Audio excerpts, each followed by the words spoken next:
They say when the world ends, silence follows.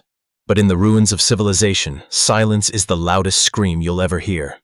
The sky was a bruised purple, streaked with the last gasps of a dying sun, casting long shadows over the skeletal remains of a city swallowed by ash and decay. Amidst crumbling skyscrapers and rusted vehicles, a lone figure stumbled through the desolation. Mara, a survivor with nothing left but grit and a flickering hope. Mara's breath was ragged, her eyes scanning the horizon where the horizon blurred into a haze of dust and smoke.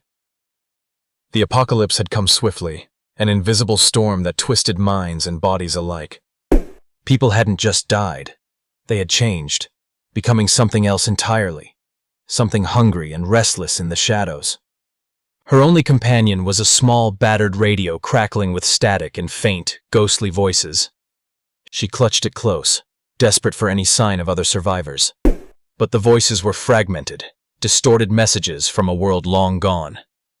Suddenly, a chilling whisper cut through the static. "Don't trust the quiet."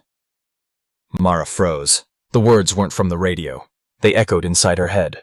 A warning or a curse? She shook it off and pressed on, entering what was once a bustling subway station. The air was thick with the metallic scent of blood and something far worse, something alive. Her flashlight beam revealed twisted figures lurking just beyond the platform edge. They weren't quite human, eyes hollow, skin pale and stretched thin like parchment, moving with unnatural jerks. They were the lost, victims of the plague that had reshaped humanity.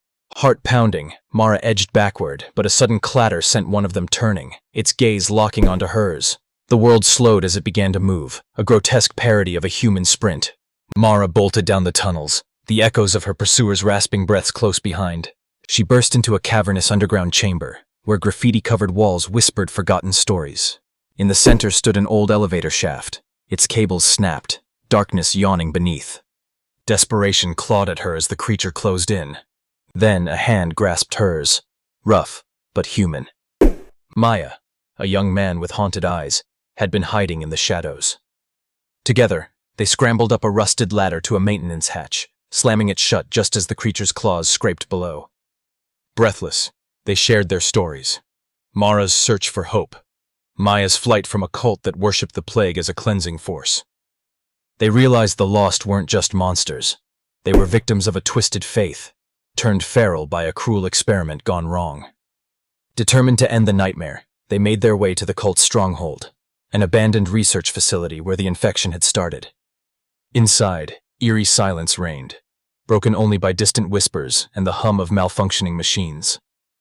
In a sterile lab, they found rows of glass tubes, half filled with dark, pulsating liquid, and inside, faces frozen in terror. The cult leader appeared, a gaunt figure with eyes like black holes, offering a cruel choice. Join them and embrace the transformation, or die alone. Mara and Maya refused, triggering an alarm that echoed like a death knell. As the facility locked down, the lost surged in, half human, half monster, their howls blending with the shrill siren. Cornered, Mara faced the cult leader, realizing his madness was fueled by grief and a twisted desire to escape death. With a desperate gamble, she smashed a vial, releasing a cloud of experimental serum. The lost convulsed, some falling still, others writhing in agony. In the chaos, Mara and Maya fled, the facility collapsing behind them. Outside, dawn broke over the wasteland, a fragile light piercing the endless night. But as they walked away, the radio crackled again, the whisper returning. "The quiet never ends."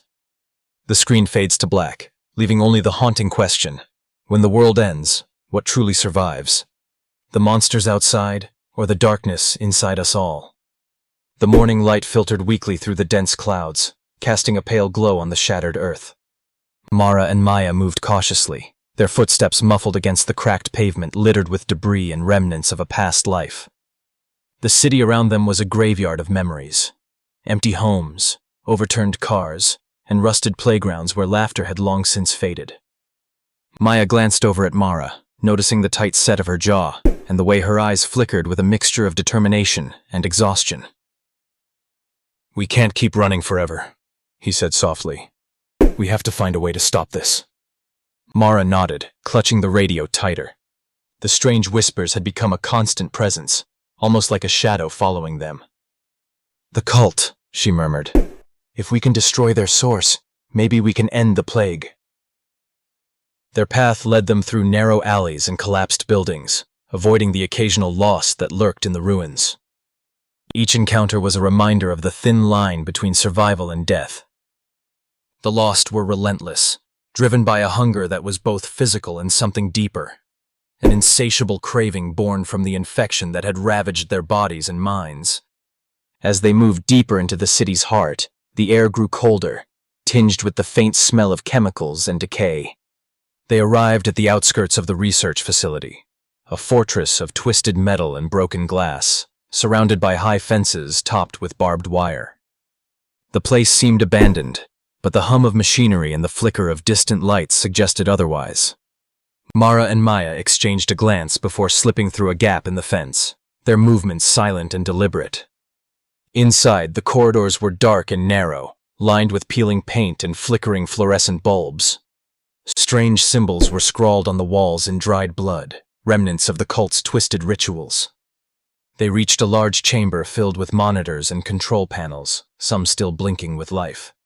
The screens displayed maps, data streams, and images of subjects in various stages of infection. Mara's stomach churned as she realized the scope of the experiments. The cult had not only unleashed the plague but had been manipulating it, seeking to harness its power. Suddenly, the cult leader appeared from the shadows, flanked by several lost, who moved with eerie coordination. His voice was cold and resonant. "You cannot undo what has been set in motion.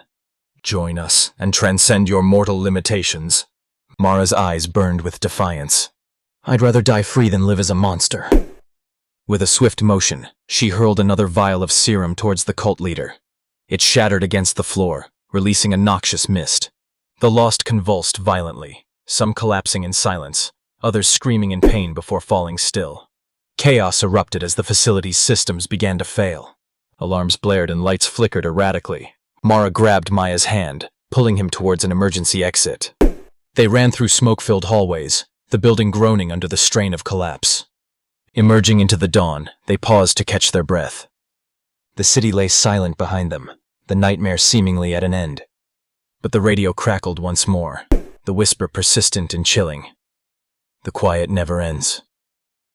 Mara looked at Maya, the weight of their journey settling heavily on her shoulders. Maybe the real battle is just beginning. Together, they walked forward into the uncertain light, shadows of the past trailing behind them, and the faintest hope flickering in their hearts.